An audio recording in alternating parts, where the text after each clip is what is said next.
আসসালামু আলাইকুম। আমি অধ্যাপক ডাক্তার মোহাম্মদ মনির হোসেন, নবজাতক শিশু রোগ বিশেষজ্ঞ। আমি আজকে শিশুদের গরমে যে সমস্যা ও তার প্রতিকার নিয়ে আলোচনা করব। এই প্রচণ্ড দাবদাহে জনজীবন অস্থির। বড়দের তুলনায় শিশুরা এই গরমে এফেক্টেড বেশি হচ্ছে। তার কয়েকটি কারণের মধ্যে প্রধান দুইটি কারণ। একটি কারণ হলো বাচ্চাদের শরীরের ওজনের তুলনায় বডি সারফেস এরিয়া বেশি থাকে, যার দরুন বাচ্চা হিট কনজামশন বেশি করে, তার আফটার ইফেক্ট অনেক বেশি হয়। এছাড়া বড়দের তুলনায় বাচ্চাদের হিট কন্ট্রোলিং সিস্টেম অত ওয়েল ডেভেলপ না, যার দরুন বাচ্চাদের গরমের ইফেক্ট অনেক বেশি হয়। এখন আমরা আলোচনা করব বা ভাববো গরমে বাচ্চাদের কী কী সমস্যা হয়। এই প্রচণ্ড দাবদাহে শিশুদের প্রচণ্ড ঘাম হয়।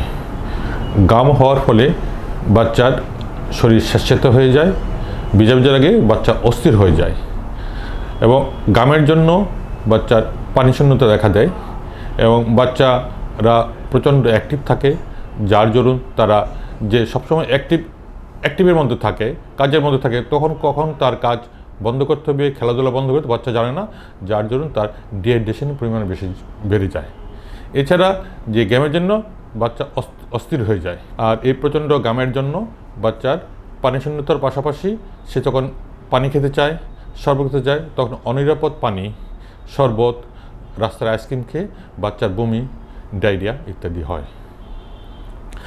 তাছাড়া এই গরমে, প্রচণ্ড গরমে যে খাবার তাড়াতাড়ি নষ্ট হয়ে যায়, সেসব খাবার খেলে বাচ্চাদের বমি, ডায়রিয়া, পেটে পিঠে ইত্যাদি দেখা দেয় এবং এই ঘামের কারণে বাচ্চাদের সর্দি, কাশি, ব্রঙ্কোলাইটিস, নিউমোনিয়া ইত্যাদি হতে পারে। তাছাড়া এই প্রচণ্ড গরমে বাচ্চাদের মাসেল ক্রাম্প বা মাংসপেশিতে টান অনুভব করে, মাঝে মাঝে র্যাশ হয়, নানা রকম স্কিন ডিজিজ, স্ক্যাবিস এবং চুলকানো অন্যান্য স্কিন ডিজিজ হতে পারে এবং এই ঠান্ডা কারণে বাচ্চাদের ব্রঙ্কোনিউমোনিয়া, ব্রঙ্কোলাইটিস এগুলা হয়। এই প্রচণ্ড গরমে এবং ঘামের কারণে বাচ্চাদের শরীরের তাপমাত্রা অনেক বেড়ে যায়, অনেক জ্বর হয়ে যায়, শরীর ব্যথা করে এবং মাঝে মাঝে এবং প্রচণ্ড গরমে অনেক সময় হিট স্ট্রোক হয়ে যায়। এখন হিট স্ট্রোক হলে আমরা বুঝবো কীভাবে একটা বাচ্চার হিট স্ট্রোক হলো?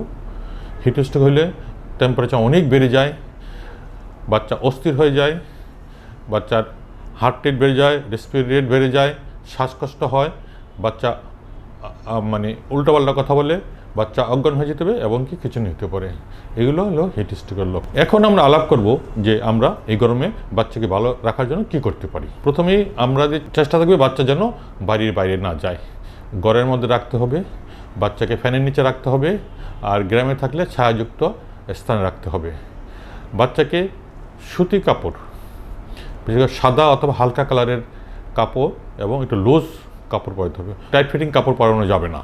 বাচ্চাকে পর্যাপ্ত পানি, শরবত, লেবুর পানি, লেবুর শরবত অথবা ডাবের পানি অথবা যে কোনো জলজ ফল খেতে দিতে হবে। আর একটা ব্যাপার, অলওয়েজ সবসময় বাচ্চাকে ফ্যানের নিচে রাখতে হবে। আর শহরে যাদের এসি আছে তাদেরকে এসির নিচে রাখতে হবে, তবে এসি ব্যবহার করার সময় একটা খেয়াল রাখতে হবে যে তাপমাত্রা যেন 26, 27, 28-এর মধ্যে থাকে। এখানে আরেকটা জিনিস লক্ষণীয় যে যখন আমরা বের হব এসি থেকে, তখন কিছুক্ষণ এসি বন্ধ রেখে কিছুক্ষণ ওয়েট করে আমরা আস্তে আস্তে বেরো, হঠাৎ করে যেন আমরা গরম থেকে ঠান্ডার মধ্যে না যাই, ঠান্ডার থেকে গরমের মধ্যে না যাই, এটা একটা খেয়াল রাখতে হবে। আর বাচ্চাদের প্রচণ্ড ঘামায়, বাচ্চা অস্থির হয়ে যায় এবং এক্ষেত্রে বাঁচার জন্য আমাদের ঘামটা মুছে দিতে হবে। মাঝে মাঝে হালকা গরম পানি, হালকা নাতিশীতোষ্ণ পানি দিয়ে গাটা মুছতে হবে। দরকার হলে একবার জায়গায় 2-3 বার গোসল করানো যাবে, কিন্তু ঘাম শরীরে বসতে দেওয়া যাবে না। এটা একটা বিরাট বড় ব্যাপার। আর খাবার দাবার ব্যাপারে যেটা বলতে চাচ্ছি আমি, খাবার বেশিক্ষণ আগে রান্না করা সেই খাবার খাওয়ানো যাবে না, কারণ এই সব গরমে খাবার পচনশীল হয়ে যায়, ব্যাকটেরিয়া গ্রো করে নানা রকম ডায়রিয়া হয়। এই জন্য আমাদের রান্না করার সাথে সাথে বাচ্চা খেতে দিতে হবে, বাচ্চা যেন খাবারটা ফ্রেশ হয় এটা খেয়াল করতে হবে।